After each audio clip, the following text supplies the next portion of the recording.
Party with your host, Dustin Rybka. Hello and welcome to Sex Party. I'm your host, Dustin Rybka. With me on the show this week is Dr. Victoria Hartmann. Dr. Victoria Hartmann, you may remember from the Halloween special. She is back. We are going to talk about the darker side of things. This episode is going to function as a true crime episode or a true sex crime episode. Dr. Hartmann is an author. She's a doctor, but she has a brilliant mind and a brilliant way of putting into words just how much we don't understand about the darker side of sex, the darker side of kink. This is one of the most fascinating episodes of Sex Party that I've ever done. We are going to talk about BTK. We're going to talk about Ted Bundy. We're going to talk about Karen Greenlee. But we're really going to explore this question of where is the line of rough, dark sexual fantasy and becoming a killer? And can you cross it just on a whim? Is there something in the brain that makes you a killer, or is it a split-second decision? And I think what she has to say is so profound that it's going to freak everybody out. So this one is going to be good. Really, really dark, really, really great. So true crime fanatics, this one's for you. Without further ado, please enjoy my conversation with Dr. Victoria Hartmann. This week's conversation. Dr. Victoria Hartmann, a.k.a. Dr. Death. Welcome back to Sex Party. I've dreamed of this moment since Halloween because you told me so many fucking nightmarish things that kept me up since then. And I can't wait. How are you doing? Well, you asked awesome questions, so I've been just as eager to come back on. I'm like, wow, this guy's really curious. We need to do more shit. Yeah, no, for sure. We should collab it like a ton and just flip people out, I think. Yeah. Yeah, we definitely make a good team. For the people who maybe skipped Halloween, which we're pissed about, like if you Shame on you. Shame on you. If you didn't watch the Halloween special, after you're done listening or watching this, go back and do your thing with that. It was amazing. But if they slept under a rock, if they just got out of rehab, if they whatever, right? Can we talk a little bit, or can you talk a little bit about who you are, what you do, and the role that that sex has played throughout your life, really? Oh boy. Okay. Now some of your viewers are gonna faint and shit. So We love sure. it. We love it. Yeah, I'm a freak. Well, I mean, if you go way, way, way back, I can remember what I think was sort of the start of all of this was as a 5-year-old, I started realizing I was having weird feelings, and I went to my mom and was kind of trying to explain it to her as a 5-year-old would, and she was very chill about it, being German and everything. They have a very great They have a great attitude towards sex, or at least when I was growing up. Nowadays, I'm not so sure, but she just kind of was just like, oh, that's just you growing up, honey. And that was the perfect parenting moment, because from then on, no matter how much of a freak I was, it was totally okay. And I got super interested in just, as a kid, I didn't know what I wanted to do professionally. I wanted to be a ballerina and then interior designer and stuff like that. And then, but I'd always been a freak and rather promiscuous and bi. Well, actually, I thought I was gay at first. I didn't actually try dick until I was 17. I was with pretty much girls from that, as a girl myself, and thought for sure I was gay. And then Dick came along and I was just like, hey, there's something else to play with. An ex-lover of mine, he said this once. I said, he was gay, he was bi. And I was like, how did you realize that you were, what was your attitude when you were like a teenager and you were bi? And he was like, well, I kind of looked at it as a Snickers bar and a Mars bar. Why do I have to choose? And I went, I love that analogy. So he's like, can't I have both? And I'm like, right, I know. So, but then, and I was just a slut, and I couldn't figure out what I wanted to do professionally. I went into property management for a while, and that sucked. And I went into well, I think pretty much I did that. And then I started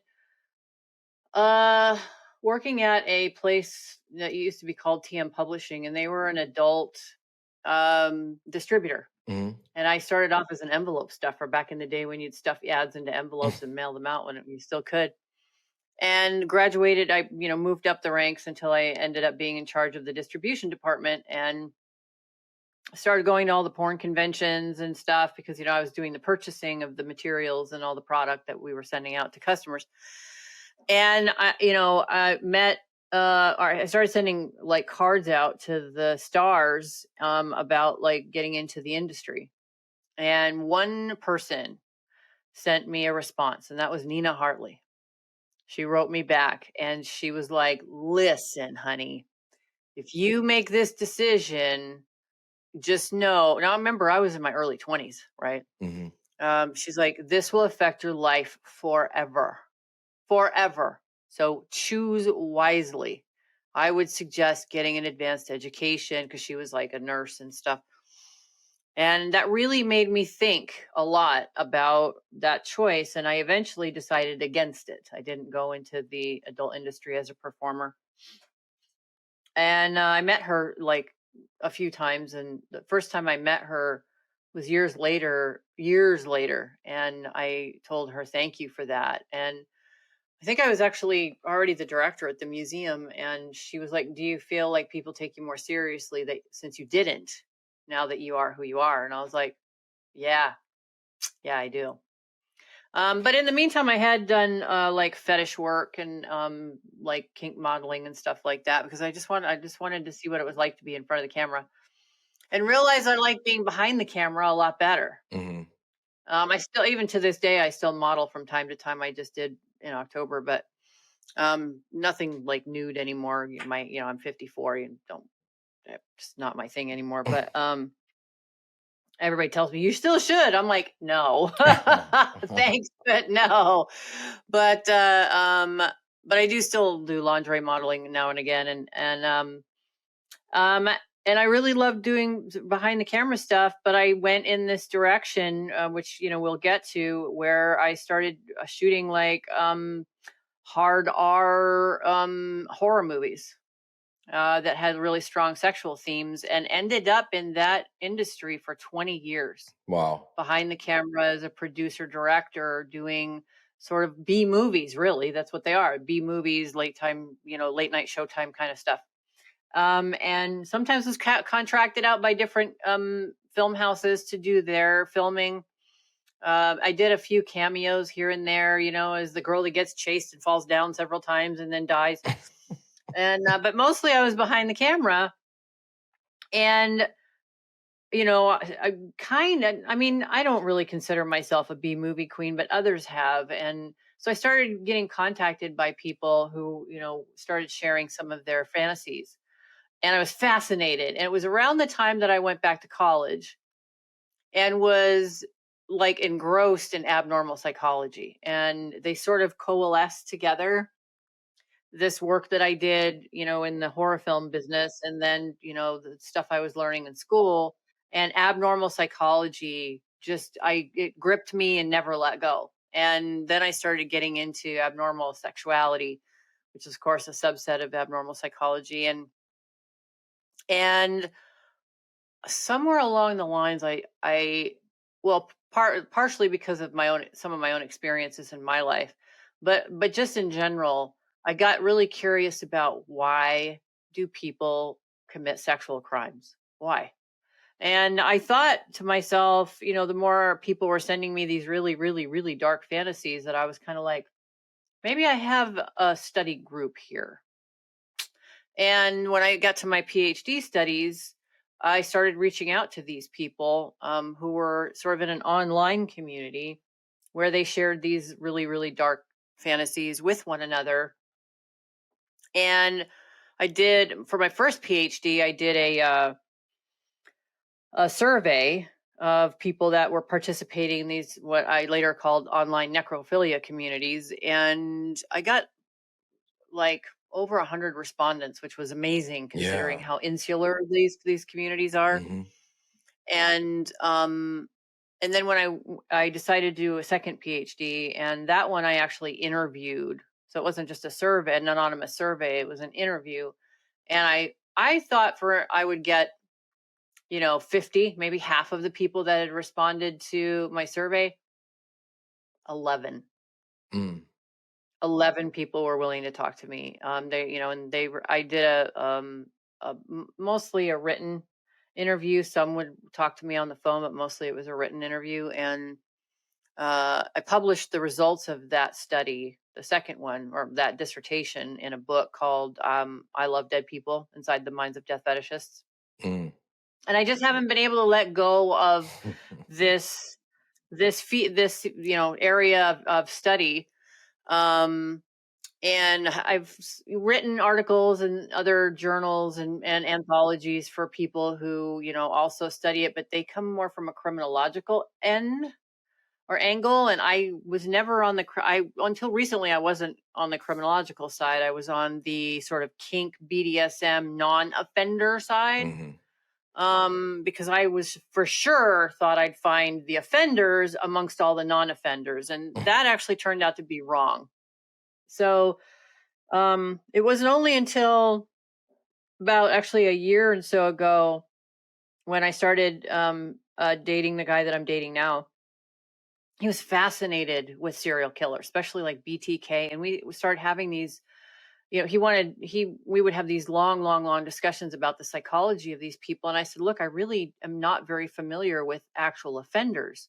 I just never went that route. And the more we talked about it, the more curious I got.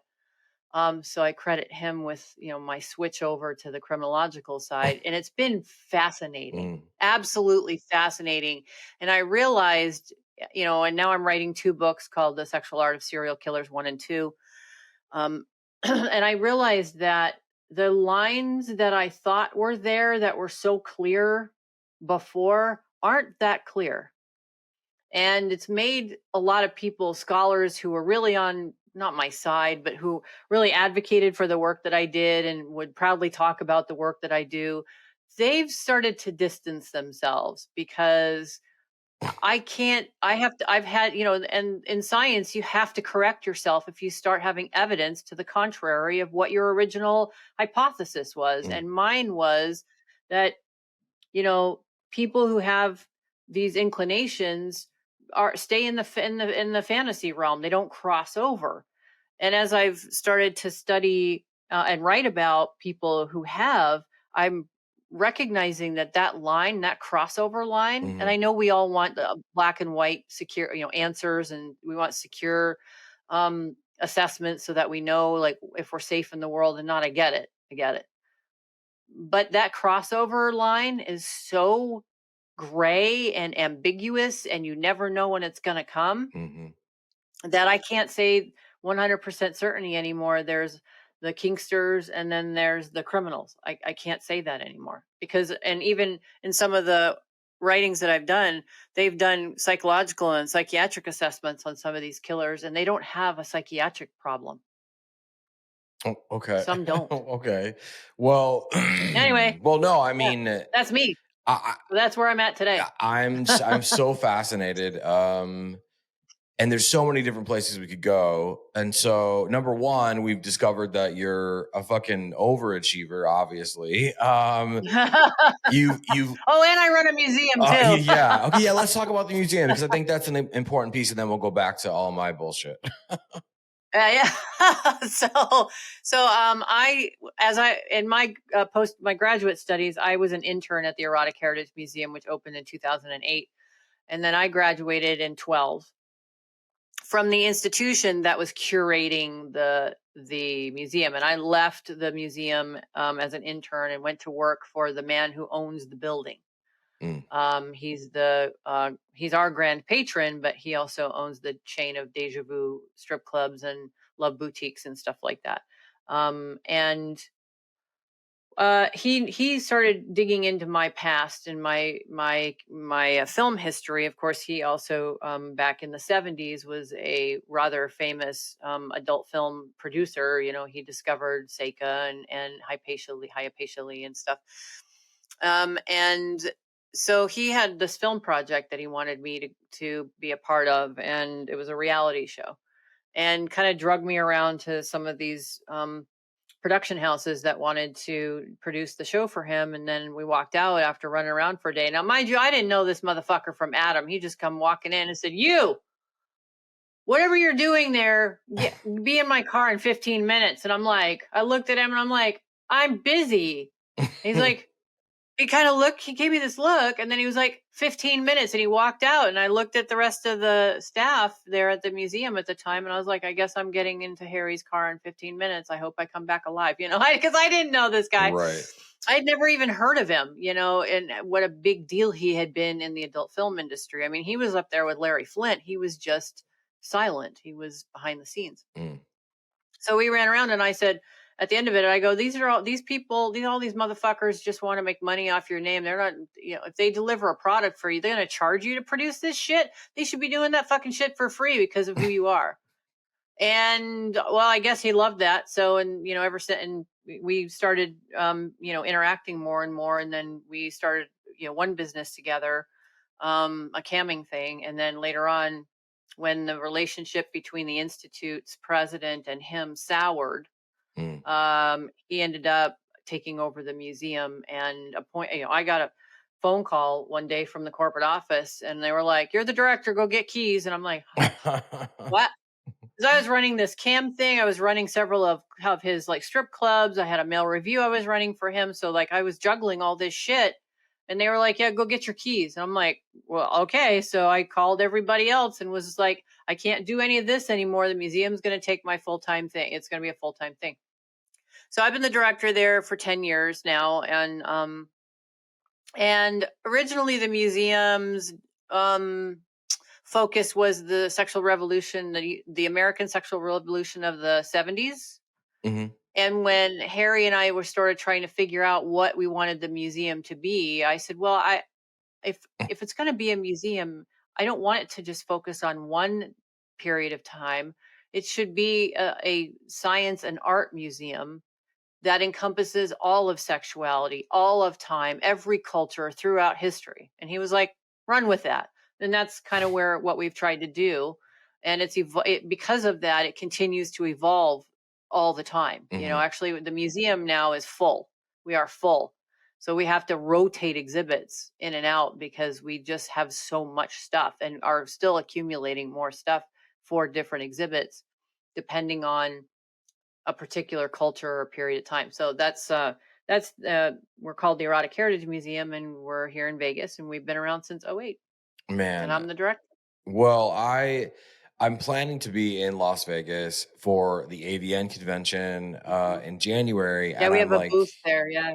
Well, I mean, maybe it's like not a great time to come to the museum, or you're going to be really busy or whatever. But yeah, it's one of my busiest times. I'll be running back and forth. But you can either find me at the museum or at the convention because we have a booth. Yeah, no, I will definitely find you somewhere. But like at some point, even if that's not the opportune time for me to visit the museum, and I've been really excited about the museum. I've like heard about it, talked about it. Obviously, now I know you.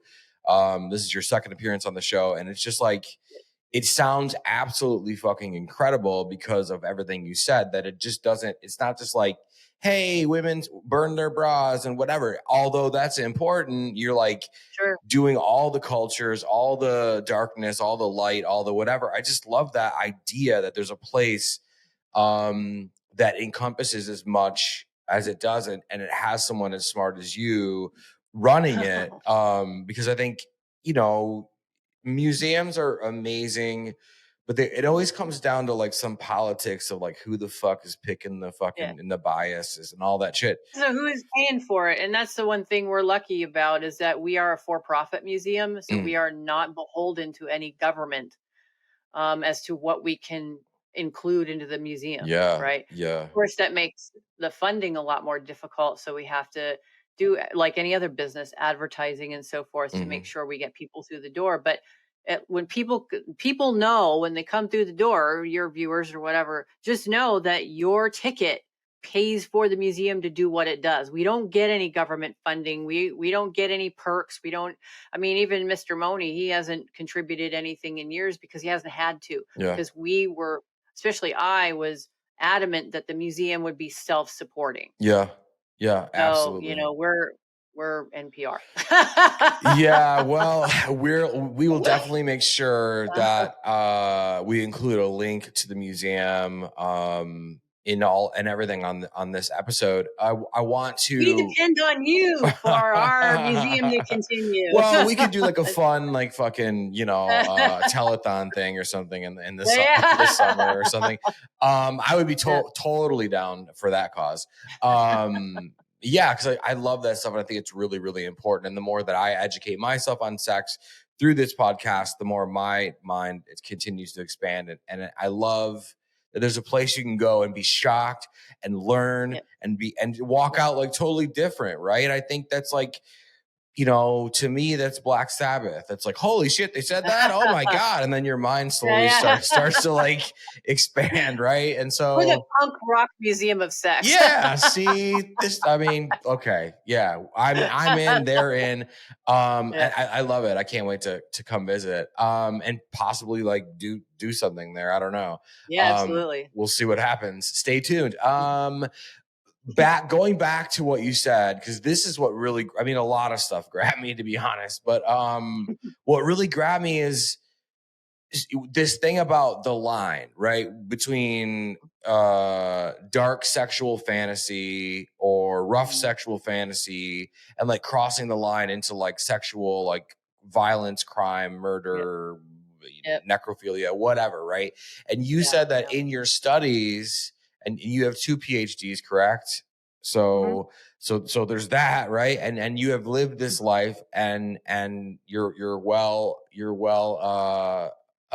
studied, obviously, and you're telling me that you can't definitively say that there's a line, that there is this gray matter area, right? And you're not sure. Good choice of words, actually. Good choice of words. Well, I'm trying to frame us up Gray matter for an episode title here. So, I'm always thinking, and I'm wearing a gray sweatshirt. But the symbols are everywhere. Nothing is a coincidence. But so that's fascinating, because does that mean what you're saying is someone could be acting out fantasies with a partner or in online chat rooms, and then one day they go over the top, and it's not because they're crazy or they've snapped? Is that what that means?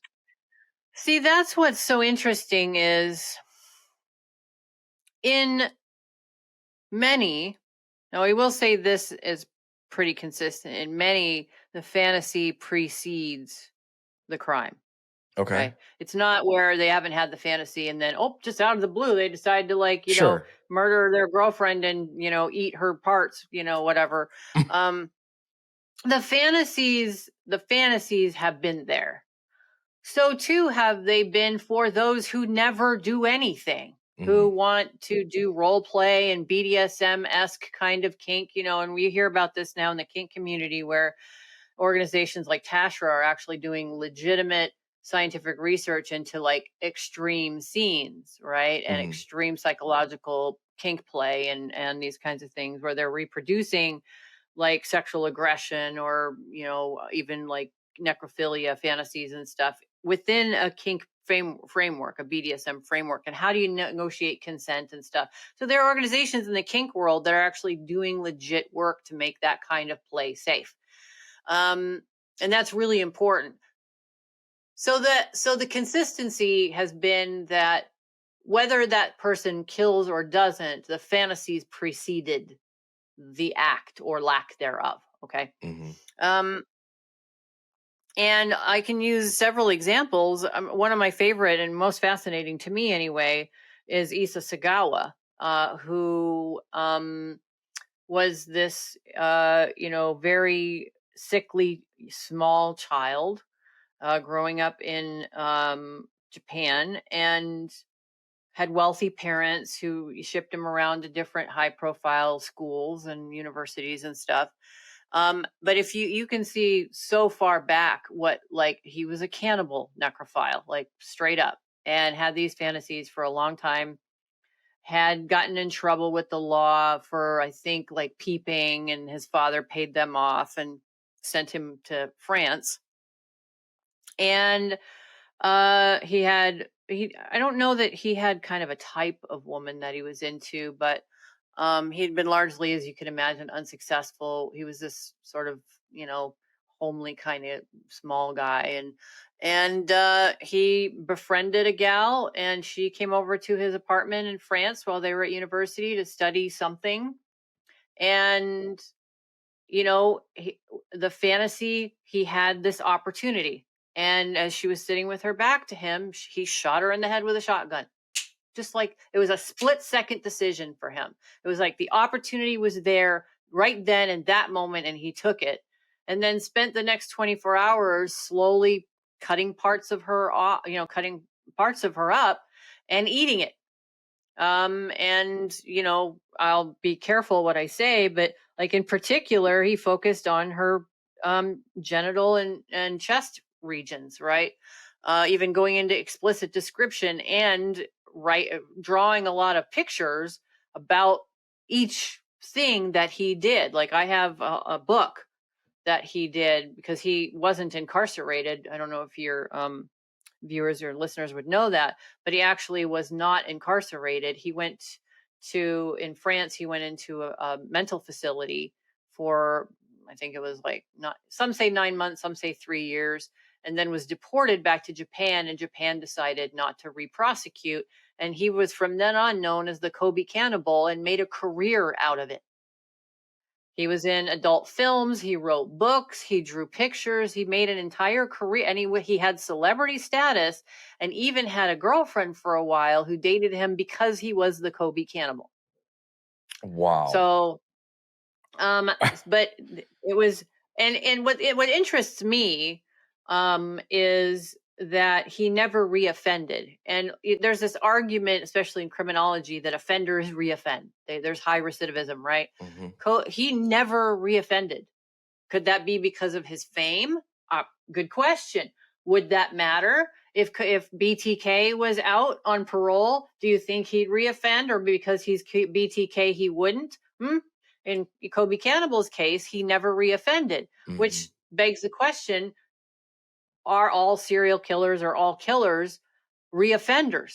Well, Kobe Cannibal, he wasn't. Would BTK? I don't know. So there's, we try to get these black and white answers about these people because we want to protect ourselves. It's almost like a survival mechanism that we have to like want to know. The thing is that we don't know. We don't know when it could happen, and we don't know whether they're going to reoffend, even though, yeah, you could maybe try. I mean, there's classification systems out there. There's the Rosman and Resnick system. There's the Agrawal system where we try to classify necrophiles.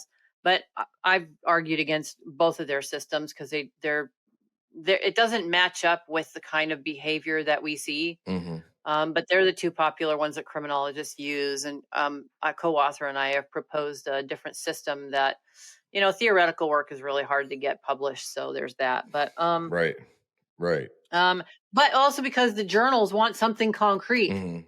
Yeah. We can't offer anything concrete. To do so would be to sort of, all you have to do is look at some of these classification systems, and you go to the granular level and they fall apart. Right.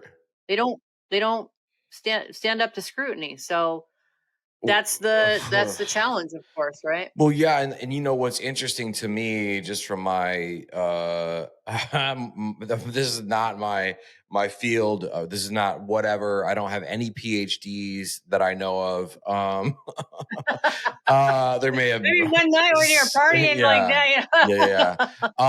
It's definitely possible. But the THC partying. The thing, yeah.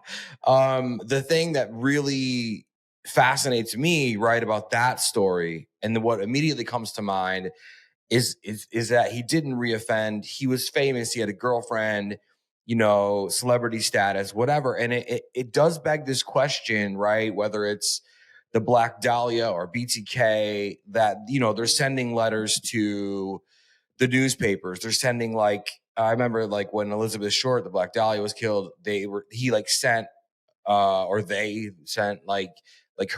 pieces of her wallet and shit and pieces of like her clothing, like randomly so it is this like need, this want for attention.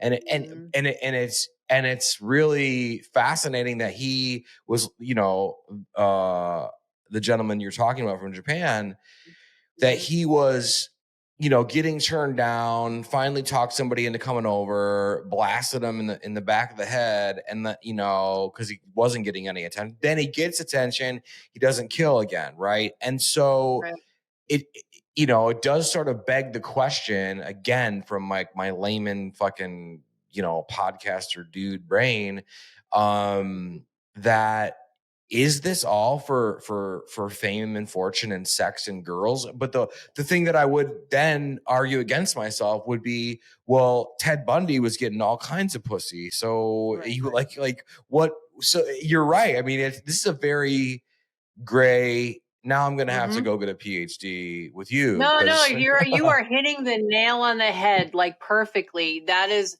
a great analogy of the challenges that, I mean, well, I'm not a criminologist, I'm a sexologist who's just investigating criminal behavior, but that is the question that I think, that's why there's so many true crime podcasts and et cetera, because people are just like trying to figure this out.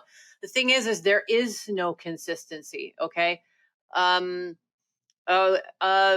You're right. Ted Bundy was getting girls left and right and still was a cannibal and murdered and all this other kind of stuff. There's an argument. I did an episode on my podcast a while ago about there's a group of scientists that they argue their hypothesis was that from an evolution, so they went from an evolutionary angle that these kinds of offenders in fact are doing it to attract mates, and their argument was built around online communities of girls 15 to 20 that were obsessed with spree killers, especially the young ones like Columbine and so forth, and how there were these two types of girls. One were the sort of the savior types, and the other ones wanted to be like the Columbine spree shooters. So their hypothesis and what they tried to argue in this paper is that they could strongly suggest that this could be evolutionary, just a really twisted version of it, that these offenders do it to attract mates. And in fact, and they're called hybristophiles. The ones who are attracted to that, hybristophiles is a controversial definition of these gals, which seems to be almost exclusively heterosexual women and girls, that this is what attracts them, because he is the one who kills, therefore they are the fittest amongst us. And they won't kill them because they're the mates, right? They'll kill anyone that'll try to hurt them. It's warped thinking, but there's scientists who are making that argument. I think I've only seen one study like that. There might be others. Let's just say it's up for debate, right? Yeah. So there's at least someone's made an evolutionary one. Other scientists have argued it really is just a celebrity thing. It's just that these offenders go about it in a really fucked up way to become celebrities, and because they get fans. Yeah. I mean, Charles Manson, when he was in his 70s, got married to some chick who was in her 20s. Yeah. Didn't last long, but he had fans the whole time he was in prison, all the way up till he died. Yeah, and that was something I was going to bring up immediately once we started talking about the women fans, right? Because I think we have to explore that a little bit more. But, the Manson girls, right? There was a whole slew of women that even before crimes or like known crimes, because there's some inconsistencies, like maybe they did this, maybe they were responsible for that, they covered this up, whatever. Right. We don't know everything, obviously, but for those years where they were living on the fucking Spawn Ranch or wherever, they were like jumping around with the Beach Boys and like whatever.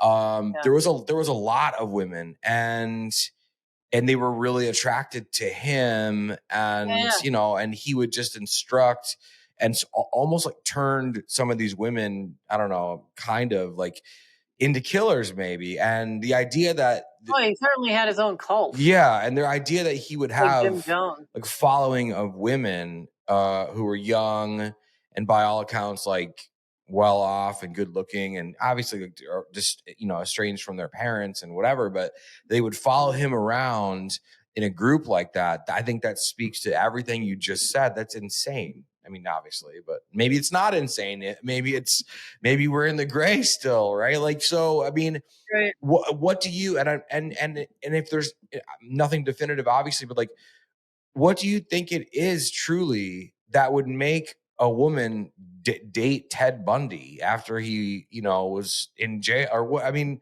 what in your gut, like, do you just think it's just different for everyone, or like, what does your research and combined with your intuition tell you? That's a really good question. I would probably, I mean, being that I'm sort of new to this part of the field, I would generally defer to someone like Catherine Ramslad, who's studied this for 30 years and actually wrote the book on BTK. However, she's a criminologist. I'm a sexologist. And so I have that lens that I'm looking at these things through. Anything can be sexually appealing. Anything. Okay. And I'll use Karen Greenlee as a good example. Actually, the museum will be including the only known art piece / artifact she's ever created, and I've spoken about her on my own channel. Karen Greenlee, of course, was the unrepentant necrophile. By the time she was caught, she had had sex with 20. It was either 20 plus or 40 plus young dead men within the first like 48 hours of their death. And she was going on speaking tours in the 90s. She was interviewed by, say, black metal and death metal authors who were in the death metal and black metal scenes and stuff. Apocalypse Culture, I think, is a book that she was interviewed for. I would love to interview her myself. I don't know if she's still alive or not, but she tried to explain that for her, death it represented beauty and sexual attraction and the only love that she's ever known, and that that death for her was love itself. And I've talked about this on my podcast. It wasn't something. Yeah, she talked about how when the blood would squirt out of their noses or their orifices, that smell of old blood turned her on and stuff like that.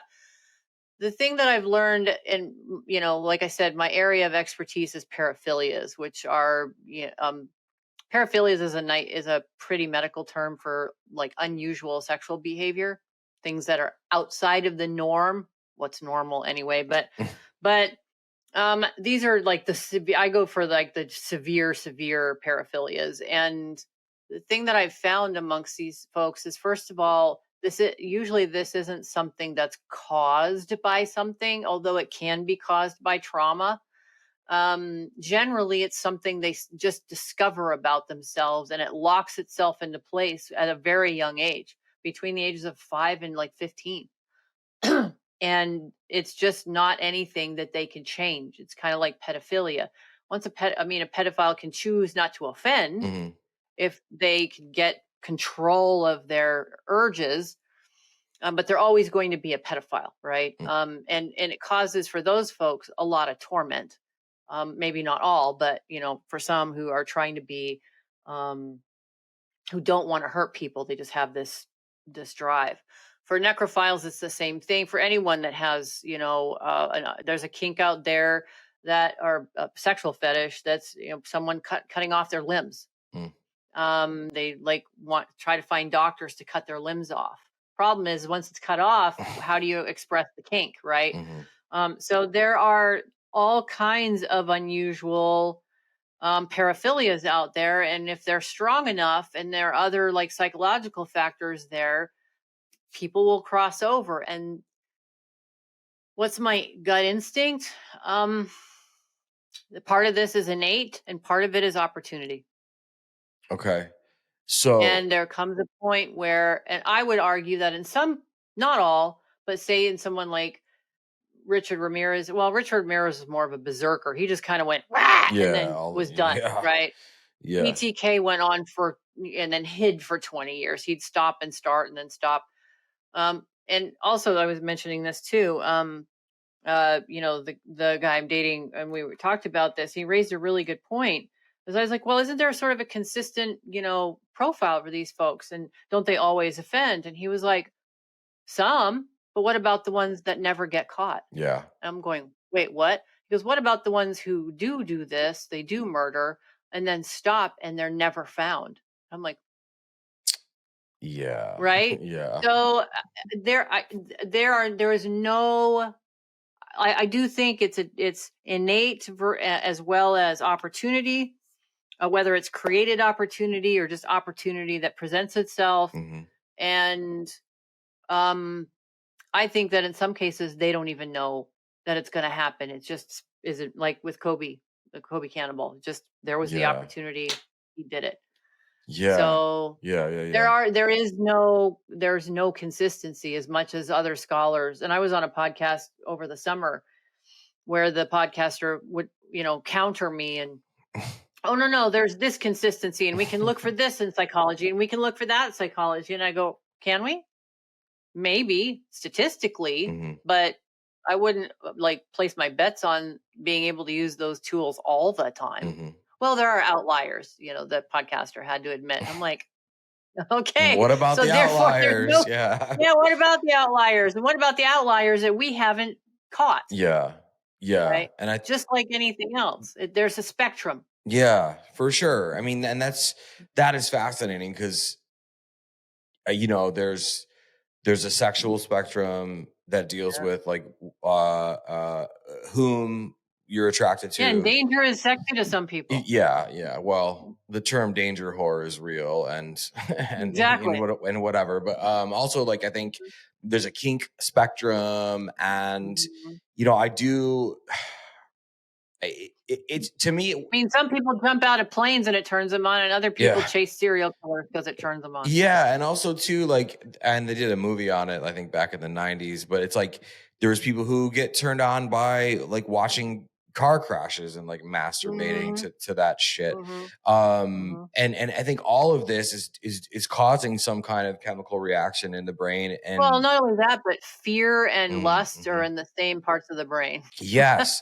Yeah. And, I delved into that particular thing where the part of the brain that trauma is coming from is the same place that that an orgasm or the feeling of wanting an orgasm comes from. And that to me is like so fascinating. I could do 100 more episodes on that one alone. But like you mentioned like school shooters and shit. Here we are again. These are people who have been ignored.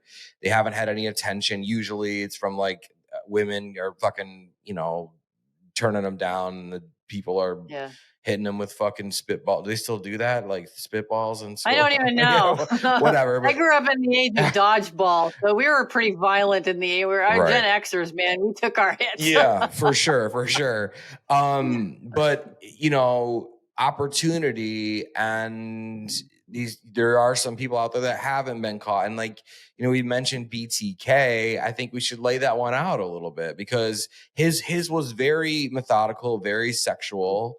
For some reason, when I think of him, I always like kind of like parallel him with the Zodiac because the Zodiac was mainly targeting people like banging in cars and parks and whatever. But like, there's a sexual component to there. So, I mean, if you could lay out what BTK's thing was and the fact that he did hide for so long and he was just out there in the ether somewhere and people had I think some people were like, who the fuck's doing this? But like, there it was so methodical and it was so obviously sexual that I think people don't want to talk about it. I think to this day, right? We say BTK and I'll let you take it from there.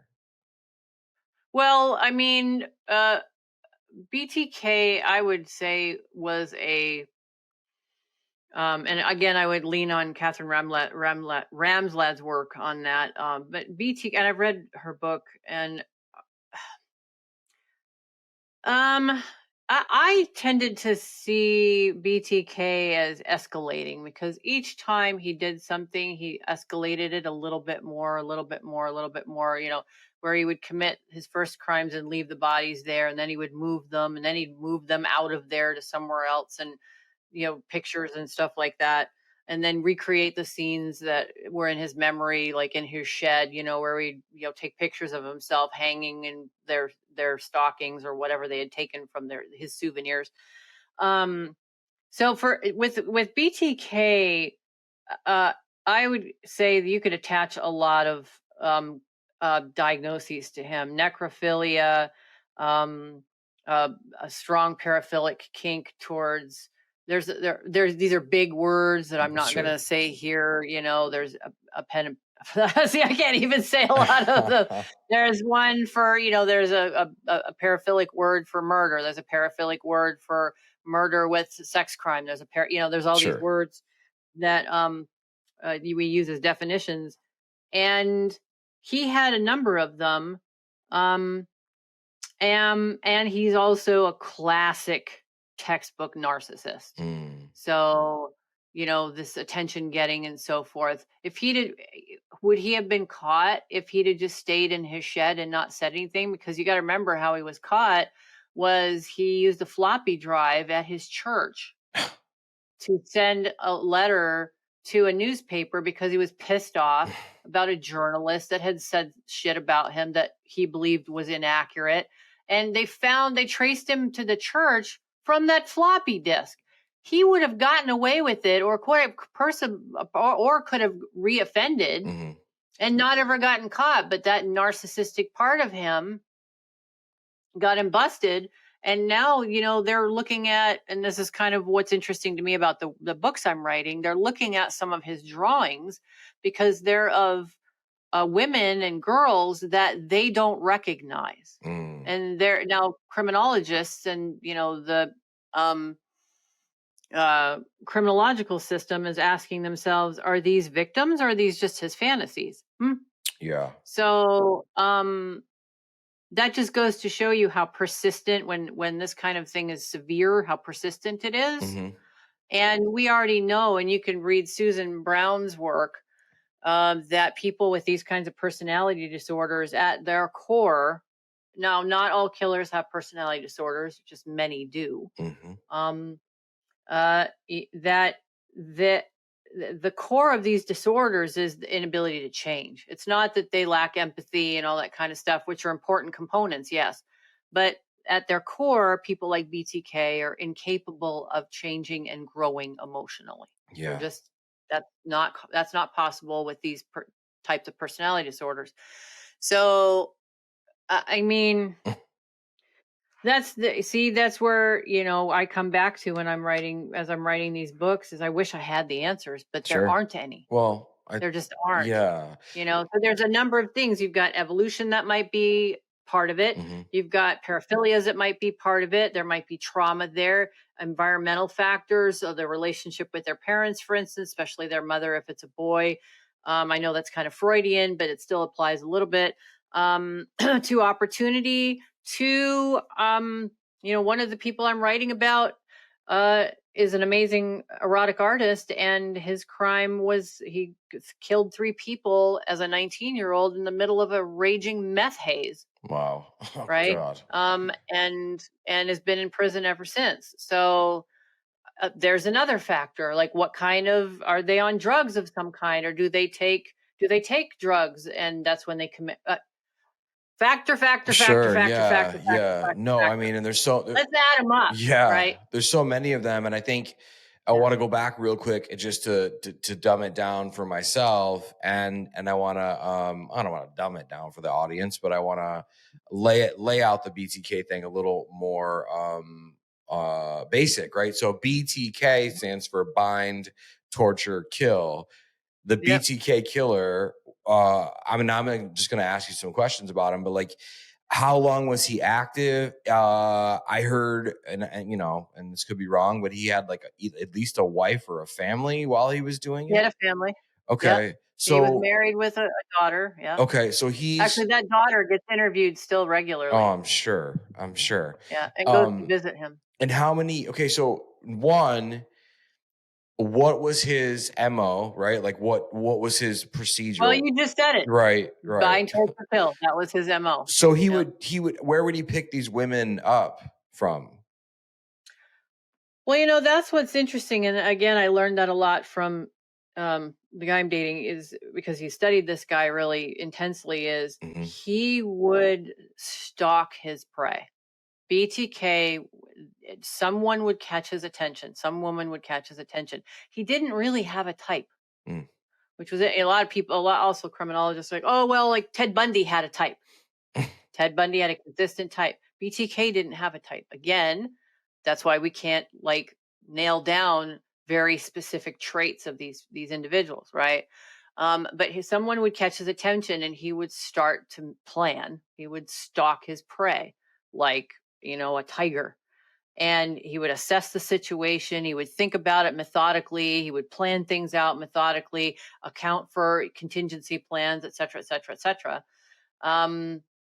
And would execute that at whatever time he deemed was appropriate. And then as he was committing the crimes, he would have to adjust accordingly, right? Which contributed to the high of the crime. Mm-hmm. Because it's kind of like, and I don't mean to minimize this at all, because the loss of these lives, of course, was absolutely tragic and unjustified. Because for him, it was a pleasure kill, and that's fucked up. Mm-hmm. That being said, to use a little bit more of a vanilla analogy, when you are getting ready to go out on a date, you pick your clothes, especially for a woman. You pick your clothes and your makeup, and you want your eyeshadow and your lashes to be just right. Maybe you go to the hairdresser, or you get your nails done. There's this anticipation, right? Mm-hmm. And then you go out on the date. And this could apply to men too, maybe just in a different way. Then you get on the date and you don't know what's going to happen. So there's this sign of, if you're attracted to that person, there's this arousal factor, and then you have to kind of go with whatever happens in those moments.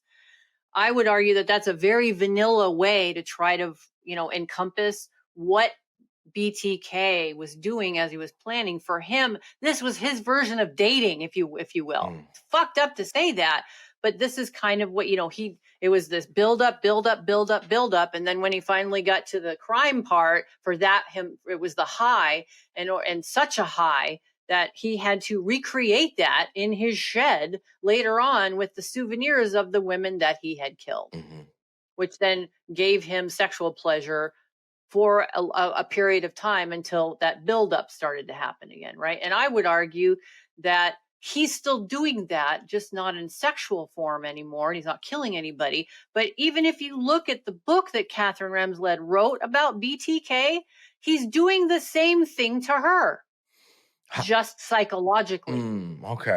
Okay. So I don't know if she recognized that and played along or not. I don't know. That's fascinating. But if you read her book and the way he's like playing this game with her, he's still doing the same thing. He's just in prison to where he can't kill people and rape them anymore. Sure. So he's still alive. He is still alive. Okay. So and they just, like I said, they just started looking at some of the drawings that he's done, because they're wondering if these are unsolved crimes, and he's denying it. He's like, no, you've found everybody. I've admitted to everything, but it's BTK. Wouldn't you admit to that if you wanted to stay in the news too? Right. Oh, I don't know what you're talking about. I don't know. You keep people guessing. Yeah, for sure. So he would grab these women at an opportune time when no one else was around, shove them in a van or something, from what I remember. And then no, that's Bundy. Okay, so he would get these women. He would offend in their homes. Okay, he would tie them up, usually with. Was it his stuff he was using, or was it their stuff? Because I feel like I've heard no, he came prepared. Okay, he came prepared. So he would tie them up, torture them, and kill them, and then the sex comes in, or was he having sex with them while they were tied up and being tortured? It depended. Wow, it depended. Okay, yeah. One of his murders, actually just touched the victim. but ejaculated on the victim several times. Wow. Wow. Yeah. While that victim was bound and Yeah. hanging. What the Yeah. fuck? That's insane. Yeah. And again, this man had a family at home, I mean, And they didn't know. yeah, then, and then, and how many years was he active?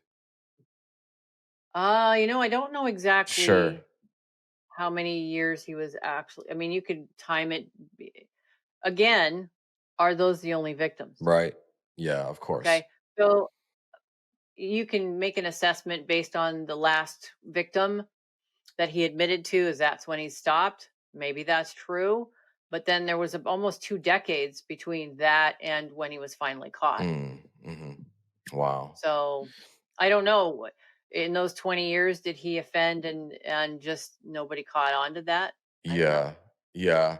Um, I want to, in this last section of this episode, I want to talk about the books you're writing, because I think, and I know they're not ready, so no, I won't push too hard, but I want to like you to talk about, what they are and why you're writing them, because I think that, again, like as everything with you, it's incredibly fascinating and it presents a ton more questions and more fascination. So tell us about the books you're writing.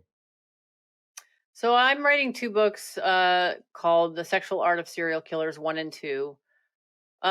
Volume 2 is going to include the famous murderers like Ramirez, BTK, Dahmer, etc. A lot of people don't know that some of um, these serial killers, etc., were prolific erotic artists.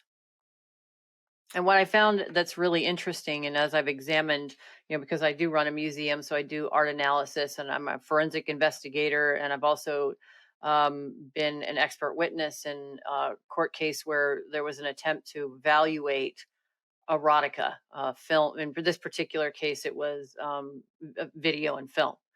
And what I found, I don't know what I was, if I even had any expectations going into the work, but first of all, I was surprised this stuff was out there. Second of all, I was surprised what it takes to get a hold of it. And the kind of online community, not even communities, the online channels you have to navigate in order to be able to acquire these materials. Mm-hmm. But also, I suppose if I did have any expectations, that their art would be representative almost entirely of their crimes. And I was wrong. It really is individualistic in what way they express themselves artistically, where their sexual proclivities and their crimes are concerned. And that was probably the most fascinating to me. Again, Issa Sagawa, the Kobe Cannibal, is a great example. All of his artwork is all about exactly what he did. And the fantasies leading up to it, they were very consistent throughout his lifetime. And then there are others where Daniel Siebert is a good example.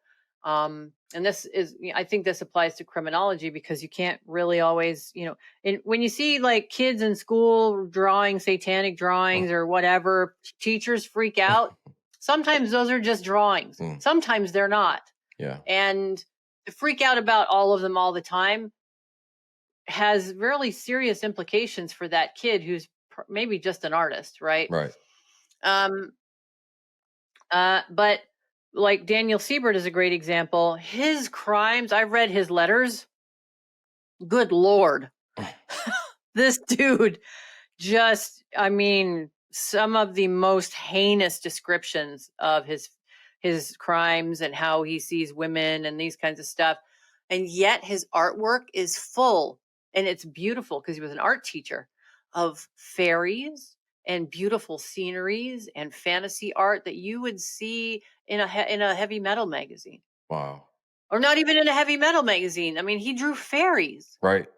Yeah. Like cute little fairies and stuff like that. And I'm just like, the discrepancy between his art and his crimes are so far apart and vast that you would never guess in a million years that he was capable of what he actually did from his artwork. And that to me is what's been so fascinating as I've been on this journey, right? The ones who are drawing their artwork, especially their sexual art, around their crimes are kind of easy, Yeah. really. It's the ones that they don't match up that, I start digging more into their psychology, like where are these coming from and stuff. So, and to my knowledge, that's not something anyone's done because it's scary territory. I'm just accustomed to navigating scary territory. And I'm not Well, talking psychological territory. I'm talking like in order to access these materials, there are channels I've had to go through that for most people, they would be wary and afraid to go through those channels. And I'm just not.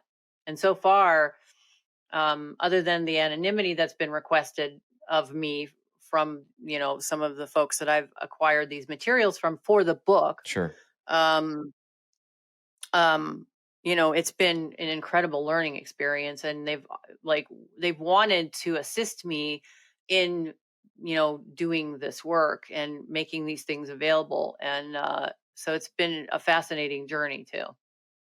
And I've got all of a sudden, I've got all kinds of people like, when are they getting published? These are going to be like pivotal books? And I'm like, really? I published a book already on these folks. And, I just never, it's just something I'm interested in. But for other people, they're just like clamoring to get there. I did a lecture at last year when I started talking about this, and I had brought some of the artwork with me, and they were all just chomping at the bit to see the artwork. And then it was after the lecture, I got like bombarded with questions, and the lecture not only sold out, but they had to almost triple the seats. Right. And like standing room and this kind of shit. So it's obviously something of interest for people. And it's been interesting work for me too. I don't know. It's just, I think I'm just like everyone else. I'm on a quest to understand. Yeah. But one thing I can say is that I can't find very little consistency amongst these people who commit these crimes. They're all very unique. Yeah, and that's I think again here we are, in the gray, with the gray matter, Yeah, and I the think gray matter. that's the most fascinating part. I think for everyone. I mean, would you be satisfied if you found an answer? I feel like you would have to like find something else to chase down. You're like the detective, right? And I think, I wonder if I'm ever going to retire. yeah, Yeah. no, never. I, you know, uh, um, when I started doing this work and I found my way onto some of these into these fantasy communities hmm when I was doing my initial research, I I wanted to be that researcher that ended up on Time magazine as the person who unlocked the criminal mind, right? And was able to provide a 100% accurate diagnostic tool to where we could see these people come in and do what we can hmm to save people and to prevent violent crime and from people getting hurt. That was my motivator. And I had actually coined a phrase called progressive paraphilia. And I was like, this is going to be my ticket, right? Not only my ticket, but I hope it'll save countless lives. hmm And I was wrong. And that's the thing about science is you usually are wrong. That's why science is so fascinating, is because it's a mystery. And every time you uncover just something else, you also add several questions to the problem. Yeah. By figuring out one thing, you end up having 10 more questions, right? And that's why like this has been kind of along that same vein is, you know, oh, I wasn't expecting that. Well, now what about just like you raised? Well, do they go dormant? Do they, all the questions you asked Sure. earlier, those are now my questions. Like, well, hi, and all of a sudden I've got 17 more questions I have to ask because I solved this one thing. Right, right. Well, here at the end of this episode, two questions I want to ask. One, do you think that lecture sold out and then sold out again or whatever because people just can't comprehend that someone that's capable of such a heinous, violent sexual crime can also then produce these images, and it's just so opposite and so gray they just can't understand it, so they need to come see it? Or are they just like the people that are like ooh, death. I need to be in I think a the little bit of both, front row. actually. Yeah. I think it's like curiosity for sure. Mhm. But also I think, most of us are not going to end up being murderers. Right. You could ask the question, are we capable of it? That's not for this podcast right Sure. now. Oh, sure. But most of us are not going to kill somebody. So there's fascination around how can someone cross that line? Absolutely. And second of all, death is something that we don't understand. None of us can report back to the other and say, oh, this is what it's like when you die. It's just an unanswerable question. Yeah. And it scares us. And so for, some people, they become fascinated with it. Some people sexualize it, like Karen Greenlee. I think we find different ways of dealing with death, and we try to dance around it, just not with it, Right. except for those few like BTK or Karen Greenlee or any of these other folks that we've talked about. They've actually stepped into that arena.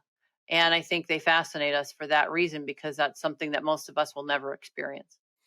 Yeah, no, I mean, beautiful. Morbid curiosity. Yeah, no, beautiful answer. And so it sets us up perfectly for my final question, and that is the $64,000 question, and that is, I've had people on the show who are into knife play, right? I've had people on the show who like to be tied up and chased around the house. I mean, even my girlfriend and I like had some fun with a fucking Scream costume and whatever around Halloween, right? And so Right. those are very, I mean, I don't know about the knife play, but like those are like very vanilla. I mean, even in popular culture, it's like, hey, choke me more during sex. Like, I mean, 20 years ago, that wasn't a thing. Now it is. Great, right? But then when you get into people who are into darker things, and they're not committing crimes, I guess here at the end of the episode, I would ask you, how does someone stay safe while still exploring their kinks, whether they be dark or gray or whatever? How do you stay alive? How do you stay away from someone who might snap or just make a crazy decision one night and go too far? Because I want people to be able to explore everything they want to explore, but I want them to do it safely, just like you do. And so if there's danger out there that could just happen like that, how do they stay Mhm. safe? Well, as someone who's traversed those realms, um, uh, personally, uh, you can't always keep yourself safe. There have been more than one occasion where I could have not gotten out of it alive.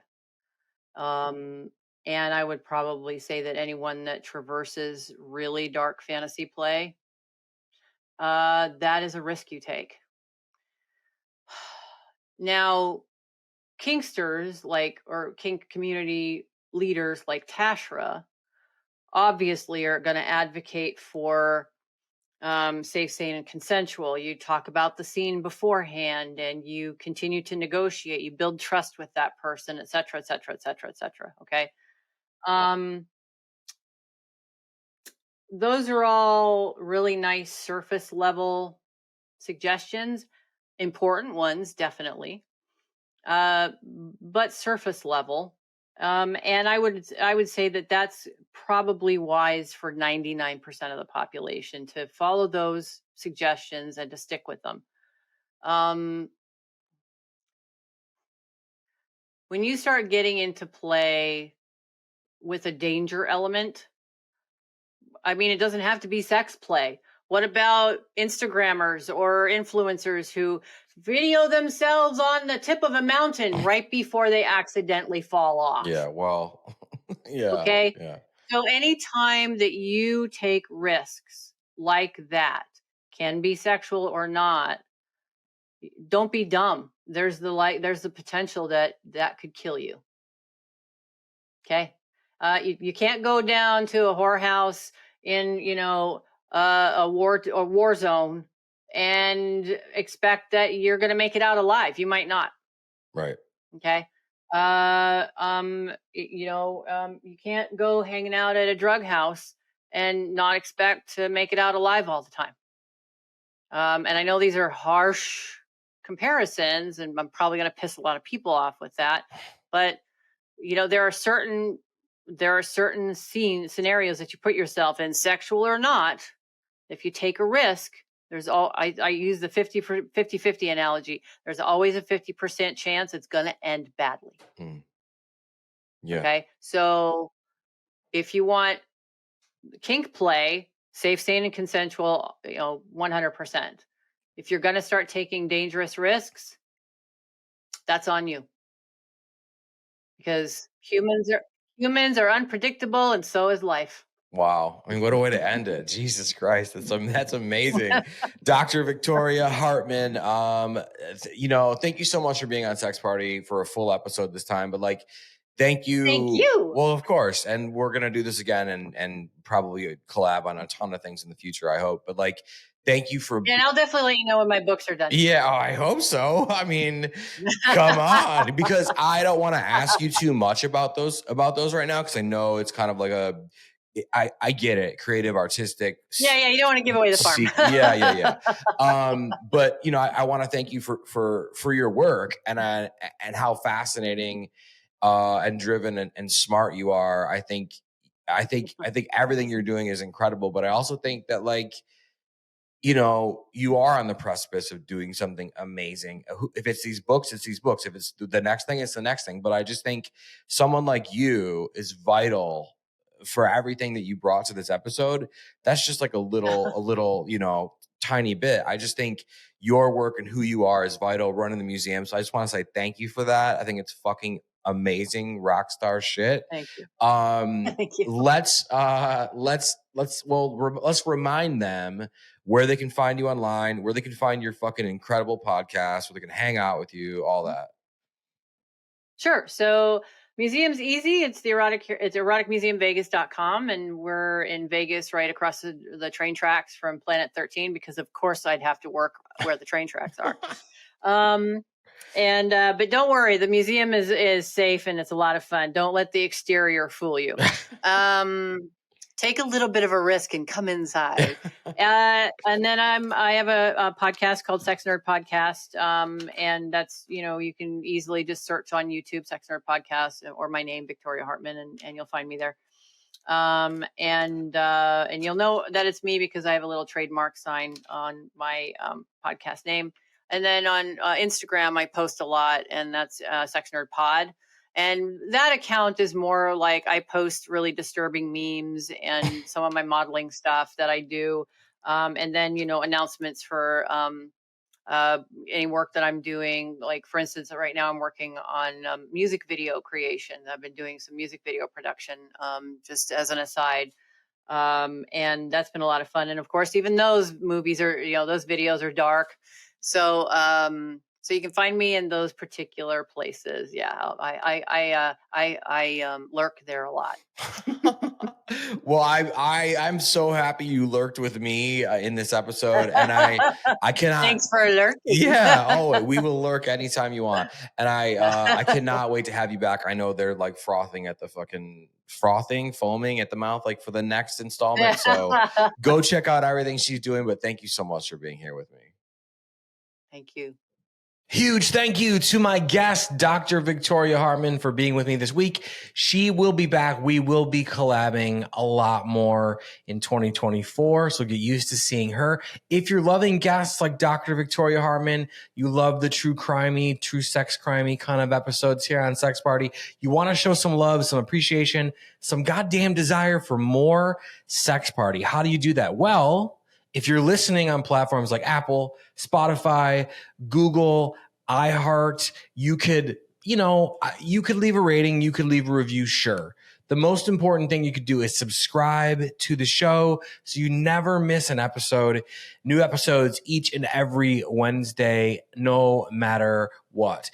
If you are watching on YouTube, oh God, run. If you're watching on YouTube, I love you. I see you. I appreciate you. If you're watching on YouTube, you can like this video. You can like all the videos. You can leave comments. Again, the most important thing you could do is subscribe to the channel. As always, I'm available in the DMs on Instagram, and I will see you all right back here next week. Thanks for listening. The party continues next week. Click subscribe and let's make this a regular thing. Follow the show on Instagram and Twitter @SexPartyFM. Follow Dustin @DustinRybka.